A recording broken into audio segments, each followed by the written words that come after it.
Cooking chicken and veggies in a cast iron Dutch oven over an open fire is one of my favorite ways to make dinner outdoors. Today I am going to show you how to make campfire Dutch oven chicken thighs with potatoes and carrots, and it comes together so easily. So let's get started by getting our briquettes ready. I like to use one of these briquette chimneys.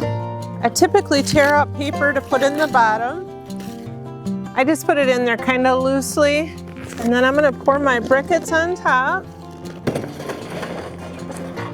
I always put as many briquettes in here as I can fit, just in case I need extra briquettes. Normally I just use a lighter, but I'm going to use this today just because that was what was handy. And I usually try to put the lighter up under the bottom and get that newspaper on fire. So we're just gonna let this cook until we get that nice white charred look on the briquettes, and I'll show you what that looks like whenever it gets ready. While our briquettes are cooking down, we're gonna take our chicken and get it seasoned. I'm gonna take a paper towel and dry this meat up as best as I can. Oh, that smoke switched.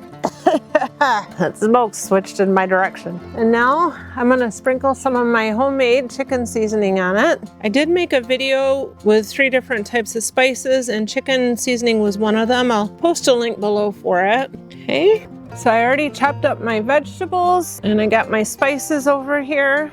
I think some of the briquettes on the bottom are about done. So I'm gonna open this up and let it dump out on the block. And then they can keep cooking on here. And I'm gonna set this over in the sand so it doesn't catch anything on fire. So you can see what I mean by the white charred. That means these are definitely ready. And then we can put these charred ones up around the ones that are not as cooked. It'll help get them ready. It's best to keep them in a pile so that they help each other burn better. And I'm gonna set this off to the side. I'm gonna put some briquettes down here to start with. I'm gonna set this down on here. And then this can start heating up. I'm gonna get some bacon grease in the bottom of this pan. And once it gets melted, we can start browning our chicken. I'm using bacon grease for the flavor, but you can use avocado oil, coconut oil, anything that can handle the high heat. I'm gonna get the lid back on here so it can get nice and hot before the chicken goes in. These lid lifters are definitely a handy tool. It looks like it's ready. We're gonna put these skin side down. Hear the sizzle? That's what you wanna hear. If you don't hear the sizzle, you wanna wait. So I have 6 chicken thighs here, and it's just about perfect for this 12-inch Dutch oven. We're gonna wait 5 to 6 minutes to let these get nice and brown and crispy. Not done, just brown and crispy. I think these are about ready to flip. Oh yeah. You want them nice and brown, just like that. And then we're gonna do the same thing on the other side, but we'll probably wait about 3 to 4 minutes on this side. Well, it's time to pull our chicken. It's nice and brown on the bottom. This chicken is not done, it'll have to cook some more.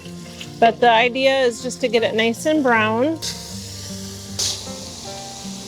And now we're gonna take our vegetables and dump them in the same pan that the chicken was in. We're gonna saute them for about 3 to 4 minutes. So we're gonna go ahead and put our seasonings on here so they can cook a little too. I'm putting some seasoning salt on, and a little bit of regular salt, and some parsley for color, some black pepper, and we're gonna put just a little bit of rosemary, and then a little bit of thyme. I'll have a recipe down below with some general measurements. I usually just sprinkle them on top and just do a nice even coating. I'm gonna give these a good stir. If there's any bits on the bottom, you can go ahead and get them scraped off. I use the little yellow potatoes. You can pretty much use any kind of potato you want. And the same with all these other vegetables. You can pretty much just use any vegetables that you like. I have potatoes and carrots and onions, and I'll be adding some garlic. We'll let these saute for 3 to 4 minutes. I'm gonna sprinkle my garlic on top. I'm using dehydrated garlic, but if you have fresh garlic, it would be so much better. We're gonna pour a 1/2 cup of chicken broth over the vegetables. This is some of the home canned chicken broth that I showed you in a previous video. We're gonna give this a little stir, make sure nothing is stuck to the bottom. We're gonna get our chicken back in on the vegetables.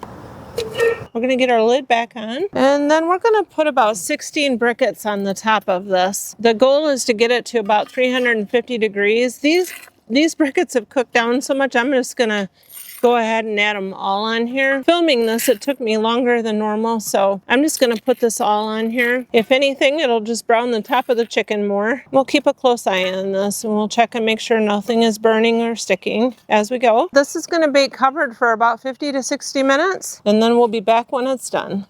It's time to check this. You wanna be careful that you don't tilt your lid because you could get ashes in your food and it would ruin it all. Look how beautiful that looks, and it smells so incredible. Let's check the internal temperature of the chicken. Oh yeah, you want it to be 165 and this is almost 200. But you want to push the thermometer in all the way to the bone because you want to make sure that it's done all the way through. If you want to invest in a good thermometer, this Thermopen is amazing. Let's check our vegetables. Oh yeah, they're done. So let's get this into a bowl. That looks so good. I'm thinking I might need a bigger bowl here. Let's see what we can get in here.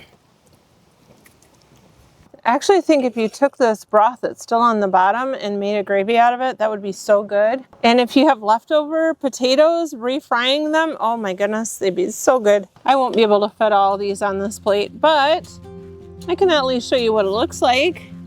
If you've never made chicken and veggies in a Dutch oven, I highly recommend it. My husband and I always enjoy dinners like this. You have a complete meal all in one pot.